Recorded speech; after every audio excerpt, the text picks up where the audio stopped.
Udupi Nadur high school ಹತ್ತಿರದ ಪುಟ್ಟಯ್ಯ ಶೆಟ್ಟಿಯವರ ಮನೆಯ ಆವರಣದಲ್ಲಿ ಚಿರತೆ ಸಂಚರಿಸಿದ ದೃಶ್ಯ ಇತ್ತೀಚೆಗೆ ಕಂಡುಬಂದಿದ್ದು ಗ್ರಾಮಸ್ಥರಲ್ಲಿ ಭಾರೀ ಆತಂಕ ಉಂಟಾಗಿದೆ. ಇತ್ತೀಚಿನ ದಿನಗಳಲ್ಲಿ ನಡೂರು ಹಾಗೂ ಸುತ್ತಮುತ್ತಲ ಗ್ರಾಮಗಳಲ್ಲಿ ಚಿರತೆಗಳ ಸಂಚಾರ ಹೆಚ್ಚಾಗ್ತಾ ಇದ್ದು ಸಂಜೆ ಹಾಗೂ ರಾತ್ರಿ ವೇಳೆಯಲ್ಲಿ ಸಾರ್ವಜನಿಕರು ಹೊರಗೆ ತಿರುಗಾಡಲು ಕೂಡ ಭಯಪಡುವ ಸ್ಥಿತಿ ನಿರ್ಮಾಣವಾಗಿದೆ. ವಿದ್ಯಾರ್ಥಿಗಳು, ವೃದ್ಧರು ಮತ್ತು ಮಹಿಳೆಯರು ಸಂಚಾರಕ್ಕೆ ಹೆಚ್ಚಿನ ಎಚ್ಚರಿಕೆ ವಹಿಸುವಂತಾಗಿದೆ.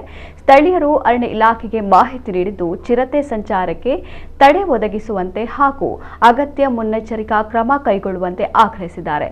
ಸಾರ್ವಜನಿಕರ ಸುರಕ್ಷತೆಗಾಗಿ ಅರಣ್ಯ ಇಲಾಖೆ ಶೀಘ್ರ ಕ್ರಮ ಕೈಗೊಳ್ಳಬೇಕು ಎಂಬ ಒತ್ತಾಯ ಕೇಳಿಬಂದಿದೆ.